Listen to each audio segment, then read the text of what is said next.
ഇലക്ട്രോസ്റ്റാറ്റിക്സിന്റെ മൂന്നാം ഭാഗത്തേക്ക് നമ്മൾ കടന്നു വരികയാണ്. കഴിഞ്ഞ ക്ലാസ്സുകളിൽ ചാർജിനെക്കുറിച്ചും ചാർജിന്റെ പ്രത്യേകതകളെക്കുറിച്ചും എങ്ങനെ ഒരു വസ്തുവിനെ ചാർജ് ചെയ്യാം എന്നതിനെക്കുറിച്ചുമെല്ലാം നമ്മൾ വിശദമായി പഠിക്കുകയുണ്ടായി. ഇനി തൊട്ടുള്ള ഭാഗങ്ങളിൽ ചാർജിന്റെ ഇന്ററാക്ഷൻസും ചാർജിന്റെ സ്വഭാവ രീതികളുമാണ് നമ്മൾ കാണുക. പ്രിയപ്പെട്ട കുട്ടികളെ, നിങ്ങൾക്ക് ഈ ക്ലാസ്സുകളൊക്കെ മനസ്സിലാവുന്നുണ്ടെന്ന് ഞാൻ കരുതുന്നു. ക്ലാസ്സിലേക്ക് നമുക്ക് കടക്കാം. കഴിഞ്ഞ ദിവസം നമ്മൾ പറഞ്ഞു ഇലക്ട്രോണിന്റെ ട്രാൻസ്ഫർ മുഖേനയാണ് ചാർജ് ഉണ്ടാകുന്നത്.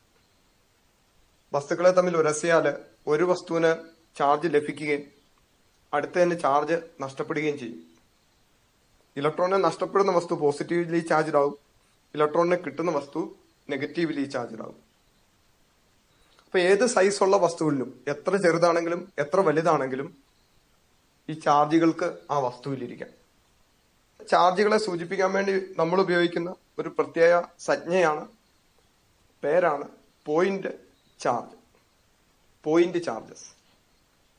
If the linear sizes of the charged bodies, charge ഉള്ള വസ്തുക്കളുടെ വലിപ്പം, ലീനിയർ സൈസ്, നീളം, R much smaller than the distance separating dum. രണ്ട് ചാർജുള്ള വസ്തുക്കൾ ഉണ്ടെന്നിരിക്കട്ടെ, ആ രണ്ട് ചാർജ്ഡ് ബോഡീസിനും ഇടയ്ക്കുള്ള ദൂരം ആ വസ്തുക്കളുടെ ലീനിയർ സൈസിനേക്കാൾ ഒത്തിരി കൂടുതലാണ്. അങ്ങനെയാണെങ്കിൽ നമ്മൾ പറയും അവ പോയിന്റ് ചാർജസ് എന്ന് പറയും. ഒരു പോയിന്റ് കൊണ്ട് അതിനെ നമ്മൾ സൂചിപ്പിക്കും. If the linear sizes of charged bodies are much smaller than the distances separating, ഡിസ്റ്റൻസിനേക്കാൾ ഒത്തിരി കുറവാണ് ചാർജ് ഇരിക്കുന്ന വസ്തുക്കളുടെ ലീനിയർ സൈസ് എങ്കിൽ, then charged bodies are called point charges. ഇവിടെ നമുക്ക് കാണാം ഒരു ബോഡി, ഒരു ചാർജ്ഡ് ബോഡി, അതിന്റെ ലീനിയർ സൈസ് ആണ് അവിടെ കാണുന്നത്. അതിൽ എത്ര ചാർജ് ഉണ്ട്? 1, 2, 3, 4 അങ്ങനെ എണ്ണിക്കഴിഞ്ഞാൽ 8 ചാർജ് ഉണ്ട്. 8 പോസിറ്റീവ് ചാർജ് ഉണ്ട്. 8 പോസിറ്റീവ് ചാർജ് എന്ന് പറഞ്ഞു കഴിഞ്ഞാൽ എത്ര ചാർജാ? +8E. കാരണം ഒരു പോസിറ്റീവ് ചാർജിന് +E ചാർജ് ആണ്. ഇനി രണ്ടാമതൊരു ബോഡി നോക്കിയേ, അത്രയും തന്നെ ചാർജുള്ള മറ്റൊരു വസ്തു, അതിന്റെ ലീനിയർ സൈസാ, ഡയമീറ്ററാ കാണിച്ചേക്കുന്നത്. ഇനി ഈ രണ്ട് ചാർജ്ഡ് ബോഡീക്കും ഇടയ്ക്കുള്ള ദൂരം നോക്കിയേ, ആ രണ്ട് ബോഡിയുടെ ലീനിയർ സൈസിനേക്കാൾ ഒത്തിരി കൂടുതലാണ് അവയ്ക്കിടയ്ക്കുള്ള ദൂരം. അങ്ങനെ വരുമ്പോൾ ആദ്യത്തെ ബോഡിയെ നമുക്കൊരു പോയിന്റ് ചാർജ് ആയിട്ട് കൂട്ടാം. അതില് +8 ചാർജ് ഉണ്ട്. അതുപോലെ രണ്ടാമത്തെ ബോഡിയെ നമുക്ക് പോയിന്റ് ചാർജ് ആയിട്ട് കൂട്ടാം. കാരണം അവയ്ക്കിടയ്ക്കുള്ള ഡിസ്റ്റൻസ് ഒത്തിരി കൂടുതലാണ് അവയുടെ ലീനിയർ സൈസിനേക്കാൾ. അതിലും +8 ചാർജ് ഉണ്ട്. അപ്പൊ രണ്ട് ചാർജ്ഡ് വസ്തുക്കൾക്കിടയ്ക്ക് ഉള്ള ദൂരം ആ ചാർജ്ഡ് വസ്തുക്കളുടെ ലീനിയർ ഡയമെൻഷനേക്കാൾ ഒത്തിരി കൂടുതലാണെങ്കിൽ, ദൂരം ഒത്തിരി കൂടുതലാണ്, വസ്തുക്കളുടെ സൈസ് ഒത്തിരി കുറവാണ്, അങ്ങനെയെങ്കിൽ ആ ചാർജ്ഡ് വസ്തുക്കളെ പോയിന്റ് ചാർജ് ആയിട്ട് നമുക്ക് കൂട്ടാം. അവയെ പോയിന്റ് ആയിട്ട് നമുക്ക് കൂട്ടാം. അടുത്തായിട്ട് നമ്മൾ കുളംബ്സ് ലോയിലേക്ക് കടന്നു വരികയാണ്. ഇലക്ട്രോസ്റ്റാറ്റിക്സിലെ ബേസിക് ആയിട്ടുള്ള ലോ ആണ് കുളംബ്സ് ലോ. ഇലക്ട്രോസ്റ്റാറ്റിക്സിലെ എല്ലാ കാര്യങ്ങളും, ചാർജിന്റെ എല്ലാ ബിഹേവിയറും നമ്മൾ പറയുന്നത് ഈ ലോയെ അടിസ്ഥാനപ്പെടുത്തിയാണ്. മെക്കാനിക്സ് നമുക്കറിയാം, ന്യൂട്ടന്റെ 3 നിയമങ്ങളാണ് അടിസ്ഥാനങ്ങൾ. അതുപോലെ ഇലക്ട്രോസ്റ്റാറ്റിക്സിൽ കുളംബ്സ് ലോ ആണ് അടിസ്ഥാന നിയമം. ഗ്രാവിറ്റേഷനിലെ ന്യൂട്ടൺസ് ലോ ഓഫ് ഗ്രാവിറ്റേഷൻ ആണ് അടിസ്ഥാന നിയമം. ഇവിടെ കുളംബ്സ് ലോയ്ക്ക്, ഇലക്ട്രോസ്റ്റാറ്റിക്സിൽ കുളംബ്സ് ലോയ്ക്ക് ഇൻവേഴ്സ് സ്ക്വയർ ലോ എന്ന് പറയും. കാരണം വെച്ചാൽ അതിനകത്ത് 1/r² എന്ന ടേം ഉണ്ട്. ഡിസ്റ്റൻസിന്റെ square inversely proportional to distance square ഉണ്ട്. അതുകൊണ്ട് അതിന് inverse square law in electricity എന്നും പറയും. അതിന് ഫണ്ടമെന്റൽ ലോ ഓഫ് ഇലക്ട്രോസ്റ്റാറ്റിക്സ് എന്നും പറയും. അങ്ങനെയും പറയും, ഫണ്ടമെന്റൽ ലോ ഓഫ് ഇലക്ട്രോസ്റ്റാറ്റിക്സ്. രണ്ട് ചാർജുകൾക്കിടയ്ക്കുള്ള ഇന്ററാക്ഷനെ കുറിച്ച് ഇവിടെ പറയുന്നത്. ഇന്ററാക്ഷൻ എന്ന് പറഞ്ഞാൽ മെയിൻ ആയിട്ട് നമ്മൾ ഉദ്ദേശിക്കുന്ന ഫോഴ്സ് ആണ്. ചാർജുകൾക്കിടയ്ക്ക് 2 സൈസ് ഫോഴ്സ് ഉണ്ടെന്ന് നമ്മൾ നേരത്തെ പറഞ്ഞു. ഒന്ന് അട്രാക്റ്റീവ് ഫോഴ്സും വേറൊന്ന് റിപ്പൾസീവ് ഫോഴ്സും. അട്രാക്റ്റീവ് ഫോഴ്സും ഉണ്ട്, റിപ്പൾസീവ് ഫോഴ്സും ഉണ്ട്. എന്താ കുളംബ്സ് ലോ? രണ്ട് ചാർജുകൾ ഉണ്ടെന്നിരിക്കട്ടെ. ഒന്ന് Q1, വേറൊന്ന് Q2. രണ്ടും തമ്മിലുള്ള ദൂരമാണ് R. ചാർജുകൾ കാണുമ്പോഴേ നമുക്കറിയാം രണ്ടും പ്ലസ് അവിടെ. Q1 പ്ലസ് ആണ്, പോസിറ്റീവാണ്. Q2 പോസിറ്റീവാണ്. നെഗറ്റീവ് ആണ് നമുക്ക് എങ്ങനെ അറിയാം? നെഗറ്റീവ് ആണ്, ഒരു മൈനസ് സൈൻ ആ ചാർജിന്റെ അടുത്ത് കൊടുത്തേക്കും. അപ്പൊ ഇവിടെ നമുക്കുള്ള രണ്ട് ചാർജും പ്ലസ് ആണ്. Q1 പോസിറ്റീവ് ആണ്, Q2 പോസിറ്റീവ് ആണ്. രണ്ടിനും ഇടയ്ക്കുള്ള ദൂരമാണ് R. അപ്പൊ ഇവയ്ക്കിടയ്ക്കുള്ള ഫോഴ്സ് രണ്ട് ഫാക്ടേഴ്സിനെ ഡിപ്പെൻഡ് ചെയ്തായിരിക്കുന്നു. രണ്ട് ചാർജുകൾക്കിടയ്ക്കുള്ള ഫോഴ്സ് രണ്ടും പോയിന്റ് ചാർജസ് ആണ്, സ്റ്റേഷനറി ആണ്, ഇലക്ട്രിക് ചാർജുകളുമാണ്. അവയ്ക്കിടയ്ക്കുള്ള ഫോഴ്സ് രണ്ട് ഘടകങ്ങളെ ആശ്രയിച്ചിരിക്കുന്നു. ഒന്നാമത്തെ ഘടകം force is directly proportional to product of the charges Q1, Q2. F proportional to Q1 into Q2. Product of the charges എന്ന് പറഞ്ഞാൽ ഒന്നാമത്തെ ചാർജ് Q1, രണ്ടാമത്തെ Q2, അതിന്റെ ഗുണനഫലം Q1 into Q2. ഇപ്പൊ രണ്ട് പോയിന്റ് ചാർജ് Q1 നും Q2 നും ഇടയ്ക്കുള്ള ഫോഴ്സ്, ഒന്നാമത്തെ ഫാക്ടർ, അത് ഡിപ്പെൻഡ് ചെയ്യുന്ന ഒന്നാമത്തെ factor F proportional to Q1, Q2. അതിന്റെ അർത്ഥം Q1 ഓ Q2 ഓ കൂടിയാൽ ഫോഴ്സ് കൂടും. ഇനി രണ്ടാമത്തെ factor, the electrostatic force is inversely proportional to distance square. F proportional to 1/r². അങ്ങനെ രണ്ട് ഫാക്ടേഴ്സിനെ ഡിപ്പെൻഡ് ചെയ്താണ് രണ്ട് ചാർജുകൾക്കിടയ്ക്കുള്ള ഫോഴ്സ്. അപ്പൊ നമുക്ക് കുളംസ് ലോ ഇങ്ങനെ എഴുതാം: F proportional to Q1, Q2, F proportional to 1/r². Distance കൂടിയ ഫോഴ്സ് വല്ലാണ്ട് കുറയും.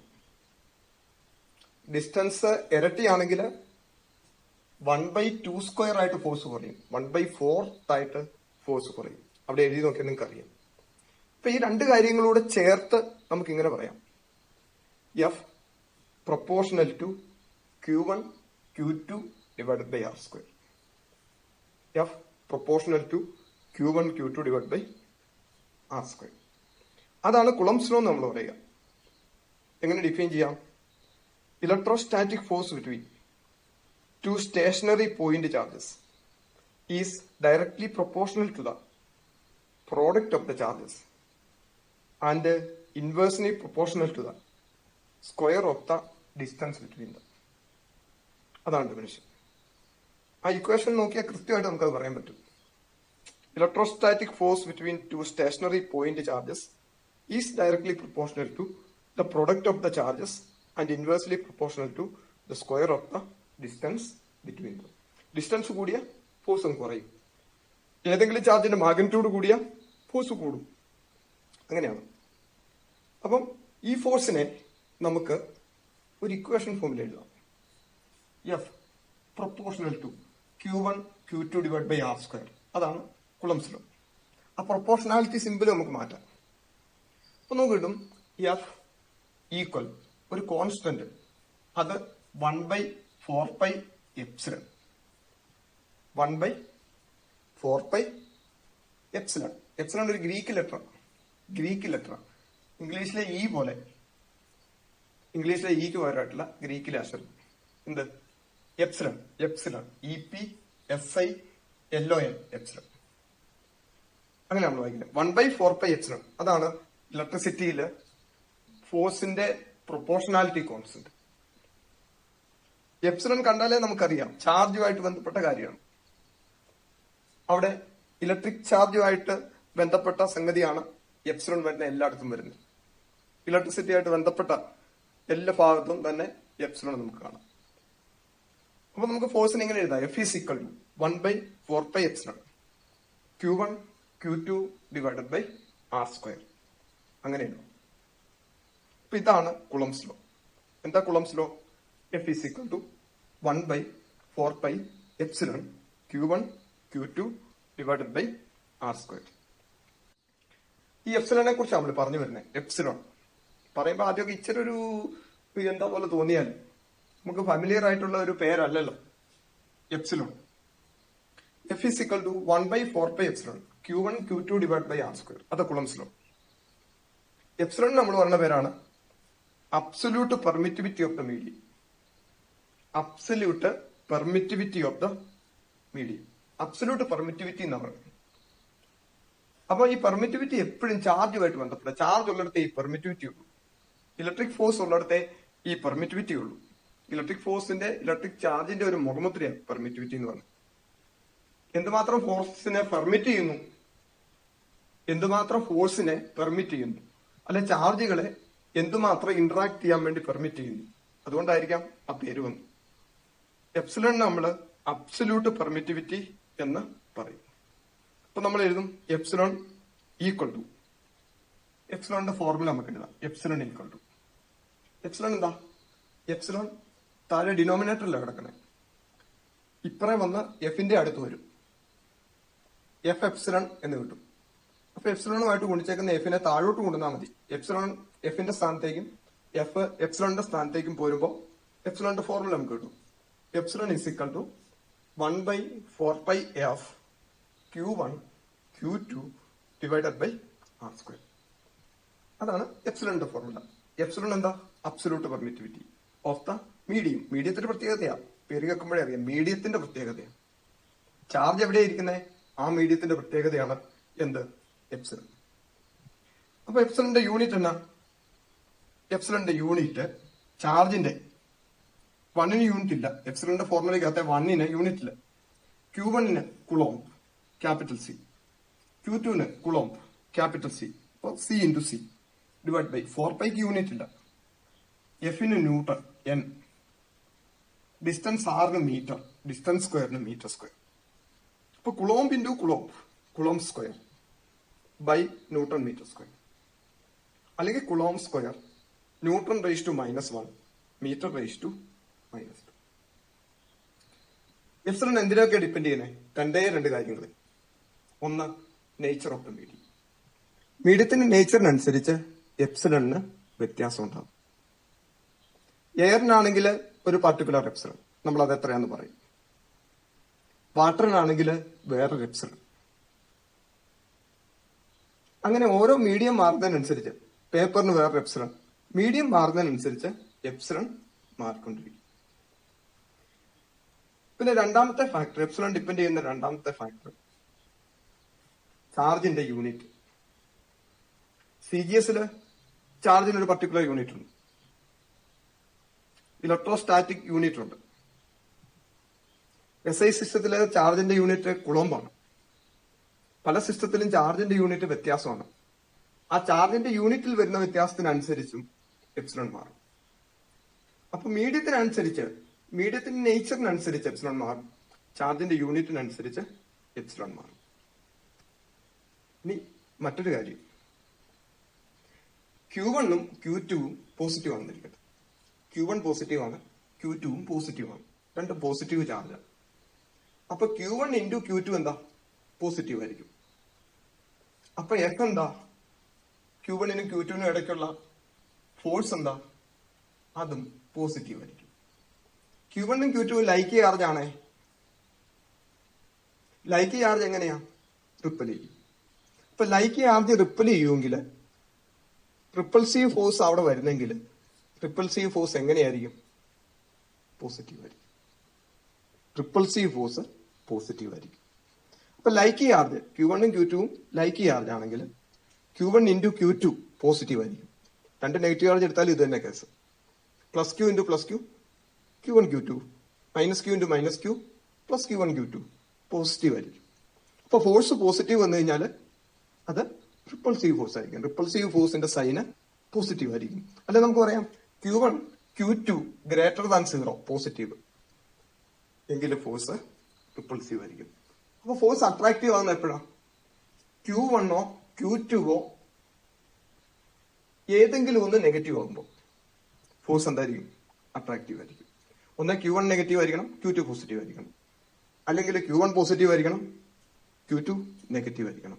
എന്താണെങ്കിലും രണ്ടും തമ്മിൽ ഗുണിക്കുമ്പോൾ ഒരു പ്ലസും ഒരു മൈനസും വരും. Plus into minus minus. Q1 Q2 negative ആണെങ്കിൽ ഫോഴ്സ് എന്തായിരിക്കും? അട്രാക്റ്റീവ് ഫോഴ്സ് ആയിരിക്കും. അപ്പൊ അട്രാക്റ്റീവ് ഫോഴ്സിനുള്ള കണ്ടീഷൻ എന്താ? Q1 Q2 ലെസ് ദാൻ 0, അല്ലെ Q1 into Q2 negative. Repulsive force ഉള്ള കണ്ടീഷൻ എന്താ? Q1 Q2 greater than 0. അല്ലെങ്കിൽ Q1 ഇൻറ്റു Q2 പോസിറ്റീവ്. അപ്പൊ ഫോഴ്സിന്റെ നേച്ചർ ഈ ലോ വഴി നമുക്കറിയാം. ഫ്രീ സ്പേസ് ആണെന്നിരിക്കട്ടെ. ഫ്രീ സ്പേസ് എന്ന് പറഞ്ഞ സംഗതിയുണ്ട്. ഫ്രീ സ്പേസ് എന്ന് പറയും. കോമൺ ആയിട്ട് എയറിനെയും വാക്വത്തിനെയാണ് ഫ്രീ സ്പേസ് നമ്മൾ ഇലക്ട്രിസിറ്റി വിളിക്കുന്നത്.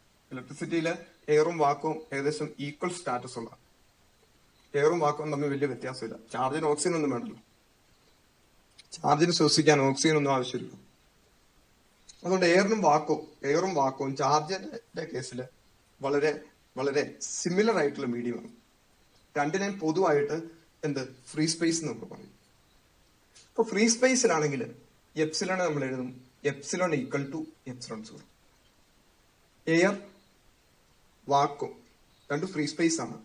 അവിടെ എപ്സിലോൺ അബ്സല്യൂട്ട് പെർമിറ്റിവിറ്റിയുടെ വില എപ്സിലോൺ 0 ആണ്. എപ്സിലോൺ 0 കാണുമ്പോൾ ഓർത്തണ എയർ അല്ലെ ഫ്രീ സ്പേസ് ആണ്. അതിന് നമ്മൾ പറയും epsilon 0 is the permittivity of free space എന്ന് പറയും. പെർമിറ്റിവിറ്റി ഓഫ് ഫ്രീ സ്പേസ് എന്ന് നമ്മൾ പറയും. അപ്പൊ എപ്സിലോൺ 0 ആണ് ഫ്രീ സ്പേസിന്റെ പെർമിറ്റിവിറ്റി എങ്കിൽ എഫിനെ നമുക്ക് എങ്ങനെ എഴുതാം? F is equal to 1/4 epsilon 0 Q1 Q2 divided by R square. F is equal to 1/4 epsilon 0 Q1 Q2 divided by R square. Epsilon 0 ഒരു കോൺസ്റ്റന്റ്. എയറിന്റെ അബ്സല്യൂട്ട് പെർമിറ്റിവിറ്റി അല്ലെങ്കിൽ പെർമിറ്റിവിറ്റി ഓഫ് ഫ്രീ സ്പേസ് നമ്മൾ പറയുന്ന എപ്സിലോൺ 0 ഒരു constant. അതിന്റെ constant value എന്ന് പറയുന്നത് epsilon 0 is equal to 8.85 into 10⁻⁻12 coulomb square per Newton meter square. 8.0 is equal to 8.85 into 10⁻12 coulomb square Newton⁻1 meter⁻2. അതതിന്റെ വാല്യൂ എന്ന് പറയുന്നത്. ഏതാണ്ട് ഫിക്സഡ് ആണ് പെർമിറ്റിവിറ്റി. അപ്പം 1/4 എപ്സിലോൺ എന്ത് വരും? 1/4 എപ്സിലോൺ 0 നമുക്ക് കാൽക്കുലേറ്റ് ചെയ്യാം. 1/4 epsilon 0 is equal to 1 divided by 4 into 3.14 into epsilon 0യുടെ വില 8.85 into 10⁻12 ഇട്ട് കൊടുക്കുമ്പോൾ നിങ്ങൾ ഒരു കാൽക്കുലേറ്ററോട് എടുത്തോണ്ടിരിക്കുകയാണെങ്കിൽ ഒരു കാൽക്കുലേറ്ററോട് നിങ്ങളുടെ കൈവശം ഉണ്ടെങ്കിൽ നിങ്ങൾക്ക് ഇപ്പൊ കാൽക്കുലേറ്റ് ചെയ്യാം. പിടിയിൽ കാൽക്കുലേറ്റ് ചെയ്യാം പെട്ടെന്ന്. അപ്പൊ നിങ്ങൾ കാൽക്കുലേറ്റ് ചെയ്ത് നോക്കിയേ എത്ര കിട്ടുന്നു? പെട്ടെന്ന് സിമ്പിൾ ആയിട്ട് 1/4 into 3.14 into 8.85 into 10⁻12 ചെയ്യുമ്പോൾ നിങ്ങൾക്ക് കിട്ടും 9 into 10⁻9 കിട്ടും. 9 into 10⁻9. അപ്പൊ നമുക്ക് ഇങ്ങനെ എഴുതാം. എഫ് ഈസ് ഈക്വൽ ടു എയറിലാണെങ്കിലത്തെ കേസാണ്. എയറിലാണെങ്കിൽ F is equal to 1/4 epsilon 0. Epsilon വരെ എപ്സിലോൺ 0. എപ്സിലോൺ 0യുടെ വില അറിയാം. 1/4 എപ്സിലോൺ 0 എത്രയാണെന്ന് നമുക്കറിയാം. into Q1 Q2 divided by R square. അതാണ് force. F is equal to 1/4 epsilon 0 Q1 Q2 divided by R square. അപ്പൊ ഫോഴ്സിനെ നമുക്ക് ഇങ്ങനെ എഴുതാം. F is equal to എയറിലെ ഫോഴ്സ് ആണ്. F is equal to 9 into 10⁻9 Q1 Q2 divided by R square. കാരണം 1/4 epsilon 0 9 into 10⁻9 ആണ്. ഇനി എങ്ങനെയാണ് വിവിധ വസ്തുക്കളുടെ പെർമിറ്റിവിറ്റി ബന്ധപ്പെട്ടിരിക്കുന്നത്? വിവിധ വസ്തുക്കളുടെ പെർമിറ്റിവിറ്റി, വസ്തുക്കൾ മാറുന്നതിനനുസരിച്ച് എങ്ങനെയാണ് പെർമിറ്റിവിറ്റി തമ്മിൽ ബന്ധപ്പെട്ടിരിക്കുന്നത്? അതിനുവേണ്ടി നമ്മൾ ഡിഫൈൻ ചെയ്യുന്ന ഒരു സ്റ്റാൻഡേർഡ് ആണ് റിലേറ്റീവ് പെർമിറ്റിവിറ്റി. നമ്മൾ എപ്സിലൺ ആർ എന്നെഴുതും. എപ്സിലൺ ആർ എന്നോട് പറയണം കേട്ടോ നിങ്ങൾ. എപ്സിലൺ ആർ അതിനെ പറഞ്ഞ മറ്റൊരു പേരാണ് ഏകദേശം ഡൈഇലക്ട്രിക് കോൺസ്റ്റന്റ്. ഇതുണ്ടാകുന്ന ഇൻസുലേറ്ററിലാണ്. ഇൻസുലേറ്റേഴ്സിനെയാണ് ഡൈഇലക്ട്രിക് എന്ന ടേം കൊണ്ട് സാധാരണ ഉപയോഗിക്കുന്ന ഇൻസുലേറ്റേഴ്സ് ആണ്. ഡൈഇലക്ട്രിക് ഇൻസുലേറ്റേഴ്സ് ആണ്. ഡൈഇലക്ട്രിക് കോൺസ്റ്റന്റ് കെ അങ്ങനെയും പറയും. റിലേറ്റീവ് പെർമിറ്റിവിറ്റി എപ്സിലോൺ ആർ എന്നും പറയും. അതിനെ നമ്മൾ ഡിഫൈൻ ചെയ്യുന്ന ഇങ്ങനെ K is equal to epsilon R relative permittivity is equal to epsilon by epsilon 0. അതാണ് absolute permittivity of the medium divided by permittivity of free space. അല്ല, ratio of the absolute permittivity to the permittivity of free space. അതിന് നമ്മൾ പറയുന്ന പേരാണ് എന്ത്? K dielectric constant. Epsilon R relative permittivity. Epsilon ആറിന് unit ഇല്ല. കാരണം epsilon 0ക്കും എപ്സിലോണിനും സെയിം യൂണിറ്റ് ക്യാൻസൽ ആയിപ്പോകും. യൂണിറ്റ് ഇല്ല. അപ്പൊ എപ്സിലോണിനെ നമുക്ക് ഇങ്ങനെ എഴുതാം. Epsilon equal to epsilon R into epsilon zero. Epsilon R into epsilon zero. അങ്ങനെ നമുക്ക് എഴുതാം. അപ്പൊ ഒരു മീഡിയത്തില് ഇലക്ട്രോസ്റ്റാറ്റിക് ഫോഴ്സ്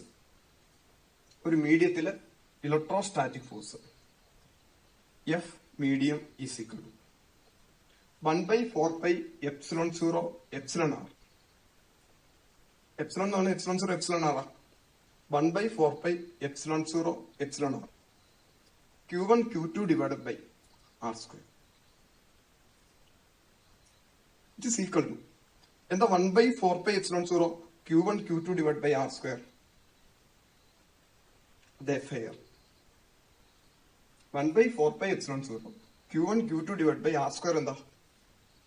അത് എഫ് എയർ ഡിവൈഡഡ് ബൈ അത്ര എഫ് എയർ ആയിട്ട് അങ്ങ് മാറി ഡിവൈഡഡ് ബൈ ബാക്കി അവിടെ മിച്ചം എന്താ ഉള്ളത്? Epsilon R. അപ്പം F medium is equal to F air by epsilon.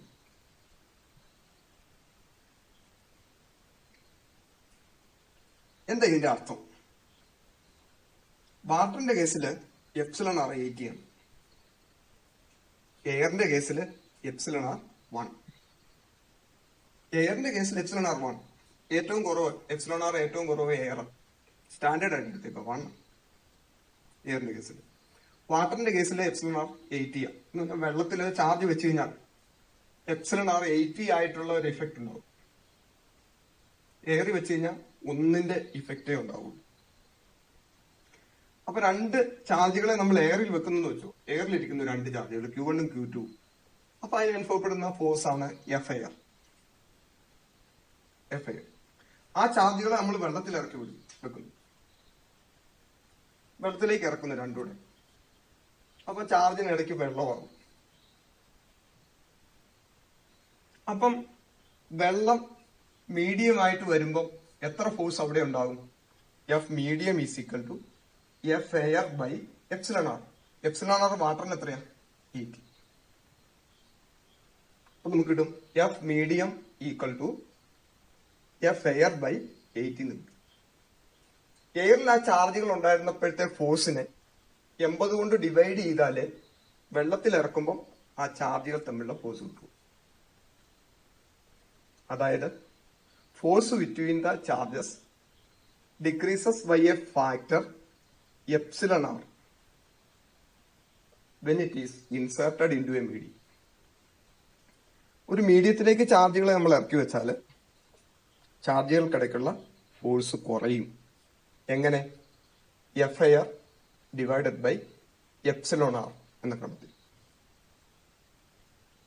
അപ്പൊ മീഡിയത്തിന്റെ presence decreases electrostatic force between two charges. ഇതിനൊരു പ്രത്യേകത ഉണ്ട്. എന്താ?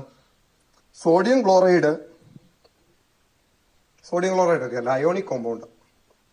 Na+ഉം Cl- സോളിഡ് ആയിരിക്കുമ്പോൾ അതിനെ പൊട്ടിക്കാൻ ഭയങ്കര പാടാ. കാരണം എന്നാ? ഭയങ്കര സ്ട്രോങ് ബോണ്ടാ, സ്ട്രോങ് ഫോഴ്സാ. Na+Cl- തമ്മിൽ വളരെ സ്ട്രോങ് ആയിട്ടുള്ള ഒരു ഫോഴ്സ് നിലനിൽക്കുന്നു. അതിനെ പൊട്ടിക്കണമെങ്കിൽ കൂടുതൽ വർക്ക് ചെയ്യേണ്ടി വരും. എന്നാൽ വെള്ളത്തിലോട്ട് സോഡിയം ക്ലോറൈഡ് ഇട്ടാലോ? സോഡിയം ക്ലോറൈഡ് വെള്ളത്തിലേക്ക് ഇടുമ്പോൾ സോഡിയത്തിനും ക്ലോറിനും ഇടയ്ക്ക് വെള്ളം ഇടിച്ചു കയറും. എയറിലായിരുന്നപ്പോ സോഡിയത്തിനും ക്ലോറിനും ഇടയ്ക്ക് എന്തായിരുന്നു? എയർ ആയിരുന്നു. വെള്ളത്തിലേക്ക് ഇട്ട് കഴിയുമ്പോൾ എന്താ? സോഡിയത്തിനും ക്ലോറിനും ഇടയ്ക്ക് വെള്ളം കയറി വരും. മീഡിയം വാട്ടറായി. ഇപ്പൊ സോഡിയം അയോണിന്റെയും ക്ലോറിൻ അയോണിന്റെ ഇടയ്ക്ക് ഉള്ള force F by epsilon R, അതായത് എഫ് ബൈ 80 ആയിട്ട് കുറയും. എയറിലുണ്ടായിരുന്ന ഫോഴ്സ് ഡിവൈഡ് ബൈ 80 എന്ന് പറഞ്ഞാല് എയറിൽ 80 ന്യൂട്ടൺ ഫോഴ്സ് ഉണ്ടായിരുന്നെങ്കിൽ, സോഡിയത്തിനും ക്ലോറിനും ഇടയ്ക്ക് എയറിൽ 80 ന്യൂട്ടൺ ഫോഴ്സ് ഉണ്ടായിരുന്നെങ്കിൽ, വെള്ളത്തിനകത്തേക്ക് ഇടുമ്പോൾ സോഡിയത്തിനും ക്ലോറിനും ഇടയ്ക്ക് വെള്ളം കയറി വരുമ്പോൾ അതിന്റെ ഫോഴ്സ് 80-ൽ 1 മാറും. അതായത് 1 മാറും. എയറിൽ 80 ആയിരുന്നെങ്കിൽ വെള്ളത്തിൽ ചെല്ലുമ്പോൾ 1 ന്യൂട്ടൺ ഫോഴ്സേ ഉള്ളൂ. അത്രയ്ക്ക് ഫോഴ്സ് അങ്ങ് കുറഞ്ഞു പോകും. ഇപ്പൊ എന്ത് സംഭവിക്കും? അയോൺസ് സോഡിയം ക്ലോറിനും പരസ്പരം അകന്നു പോകും. ഫോഴ്സ് കുറയുന്നതുകൊണ്ട് സോഡിയം ക്ലോറിനും അയോൺസ് ആയിട്ട് വെള്ളത്തിലേക്ക് അകന്നു മാറും. അങ്ങനെയാ സോഡിയം ക്ലോറൈഡ് വാട്ടറിൽ ഡിസോൾവ് ആകുന്നത്. ഓക്കെ, നമുക്ക് ഇങ്ങോട്ട് കടന്നു വരാം, തിരിച്ചു വരാം.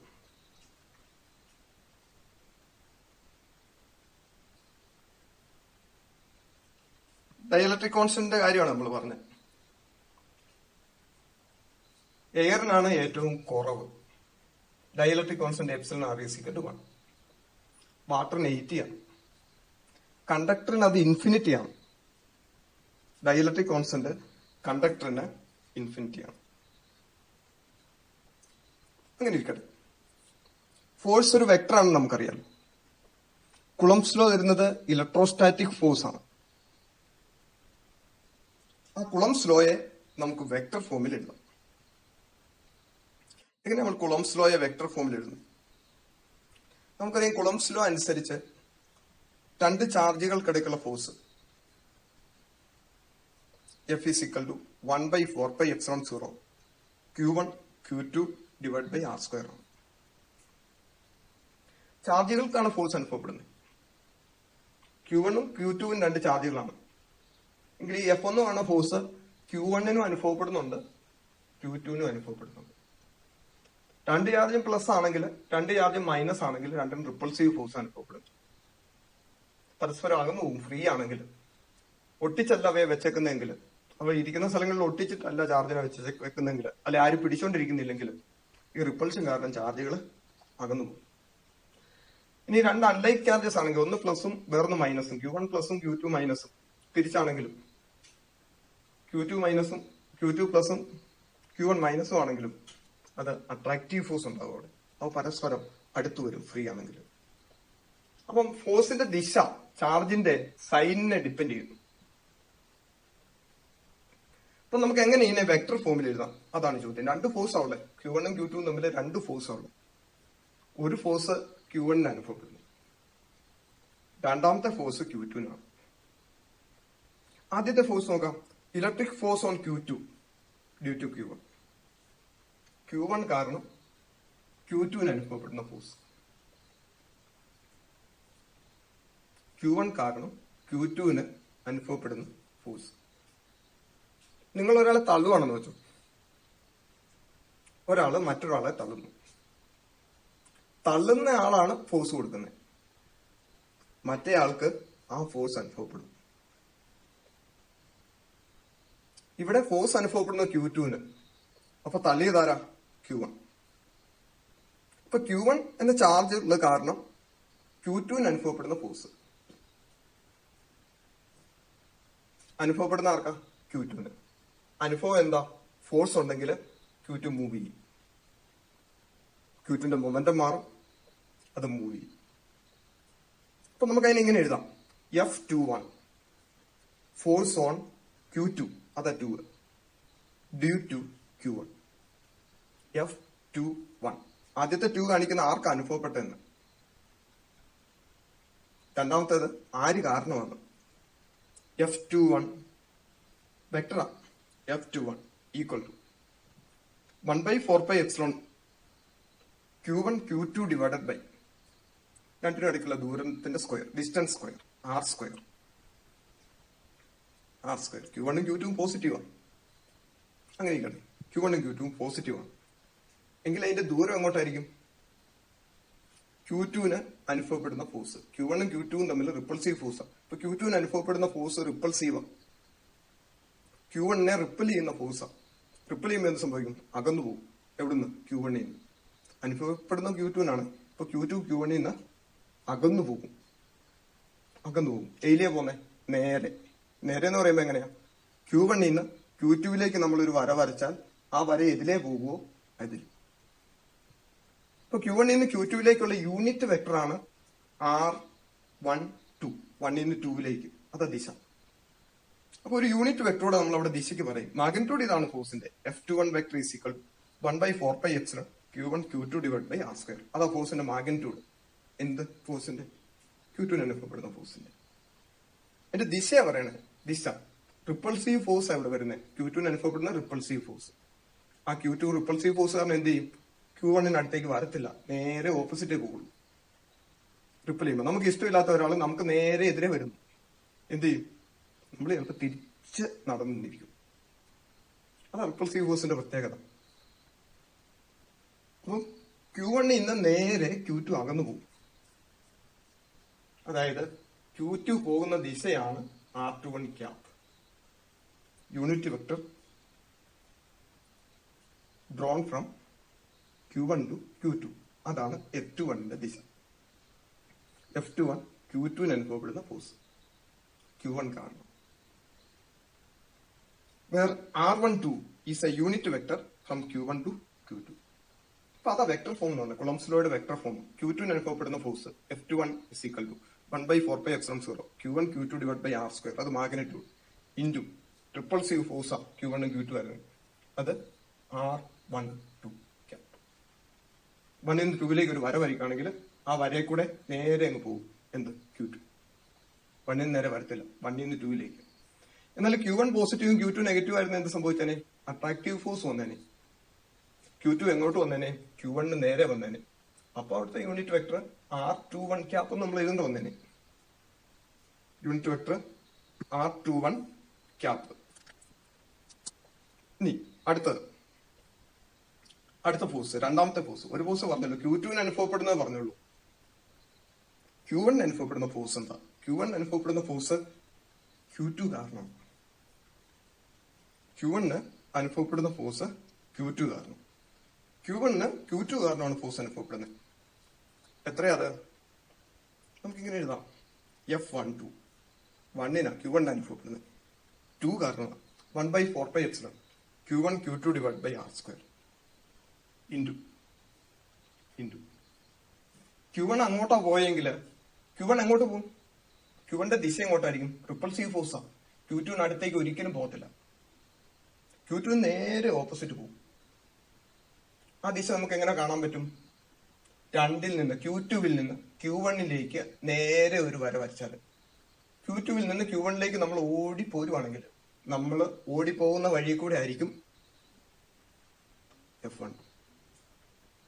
അപ്പൊ അവിടുത്തെ യൂണിറ്റ് വെക്ടർ R21 ക്യാപ്പ് 2ൽ നിന്ന് 1ലേക്ക് പോകുന്ന വഴിക്ക് ആ ദിശയിലായിരിക്കും എന്ത്? F12. അപ്പൊ F12 vector is equal to 1/4πε Q1 Q2 divided by R2 into R21 cap. അതും കുളംസ് ലോയുടെ വെക്ടർ ഫോമാണ്. നോക്കുമ്പോൾ നമുക്ക് മനസ്സിലാകും രണ്ടും തമ്മിൽ ഇത്രമാത്രം വ്യത്യാസമുള്ളൂ. F21 R12 ദിശയിലാണ് ഫോഴ്സ് പോകുന്നത്, ചാർജ് പോകുന്നത്. F12 R21 ദിശയിലാണ് ചാർജ് പോകുന്നത്. R12 is equal to R21 minus of R21. R12 equal minus of R21. ഓപ്പോസിറ്റാ. R12 1ൽ നിന്ന് 2ലേക്കാണ് ദിശ ഇളക്കുന്നത്, വെക്ടർ. R21 2ൽ നിന്ന് നേരെ ഓപ്പോസിറ്റ് 1ലേക്കാണ്. അപ്പൊ ദിശ ഓപ്പോസിറ്റ്, അതുകൊണ്ടാണ് മൈനസ് വന്നേക്കുന്നത്. R12 cap is equal to minus of R21 cap. അതുകൊണ്ട് എന്താ ഈ സൈനുള്ള ഈ സംഗതിയും കൊടുത്തേക്കാണ്, ഈ യൂണിറ്റ് വെക്ടർ കൊടുത്തേക്കാണെങ്കിൽ F12 cap F12 vector is equal to minus of F21 vector. അതിന്റെ അർത്ഥം എന്താ? 1ന് അനുഭവപ്പെടുന്ന ഫോഴ്സ് 2 കാരണമാണ്. ആ ഫോഴ്സും 2ന് അനുഭവപ്പെടുന്ന ഫോഴ്സ് 1 കാരണമാണ്. ആ ഫോഴ്സും ഈക്വലും ഓപ്പോസിറ്റും ആണ്. ഫോഴ്സിന്റെ മാഗ്നിറ്റ്യൂഡ് ഈക്വലാ. Q1നും Q2നും അനുഭവപ്പെടുന്ന ഫോഴ്സിന്റെ മാഗ്നിറ്റ്യൂഡ് ഈക്വലാ. പക്ഷെ 2 ഫോഴ്സും ഇങ്ങനെ opposite. Equal magnitude, opposite direction. ഏത് ലോയാ? Newton's third law. To every action there is an equal and opposite reaction. അതെന്താ പറയണേ?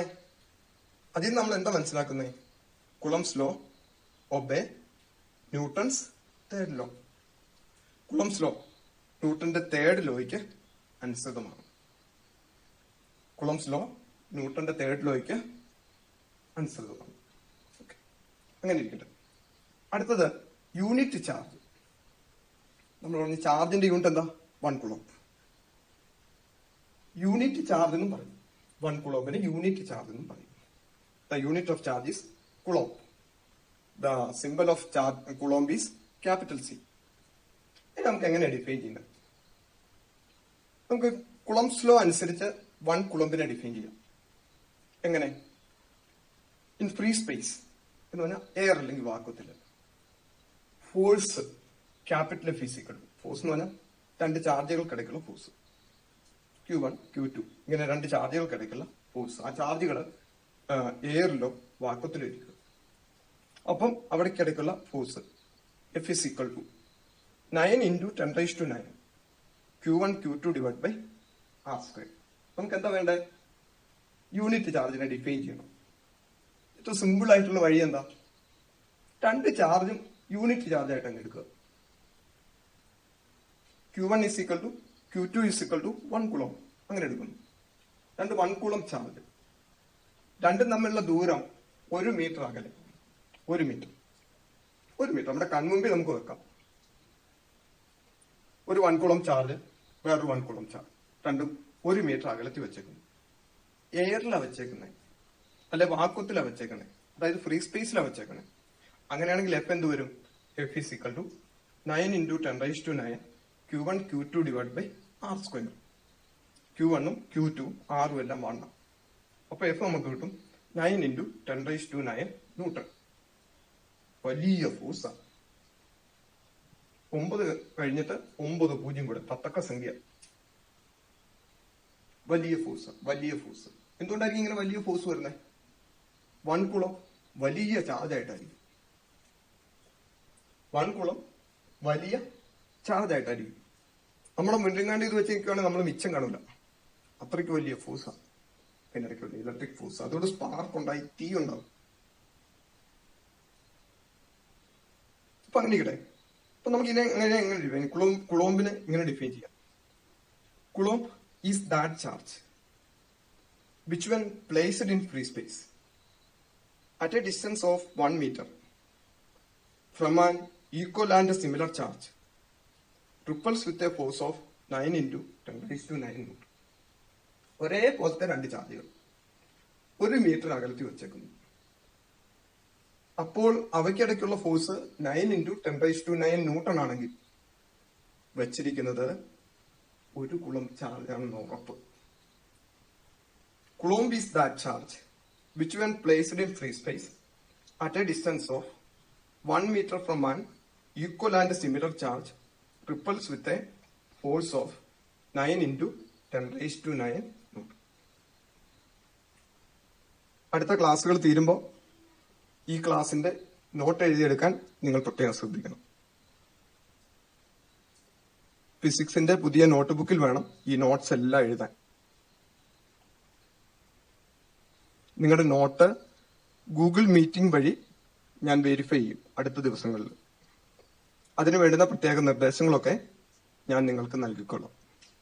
ആ സമയത്ത് നിങ്ങൾ എന്നെ ബുക്ക് കാണിക്കുകയും നിങ്ങളുടെ സംശയങ്ങളും മറ്റു കാര്യങ്ങളും ഒക്കെ ചോദിക്കുകയും ചെയ്യണം. തൽക്കാലം നമുക്കിവിടെ നിർത്താം. നന്ദി. ഇലക്ട്രോസ്റ്റാറ്റിക്സിന്റെ 3ാം ഭാഗത്തേക്ക് നമ്മൾ കടന്നു വരികയാണ്. കഴിഞ്ഞ ക്ലാസ്സുകളിൽ ചാർജിനെ കുറിച്ചും ചാർജിന്റെ പ്രത്യേകതകളെക്കുറിച്ചും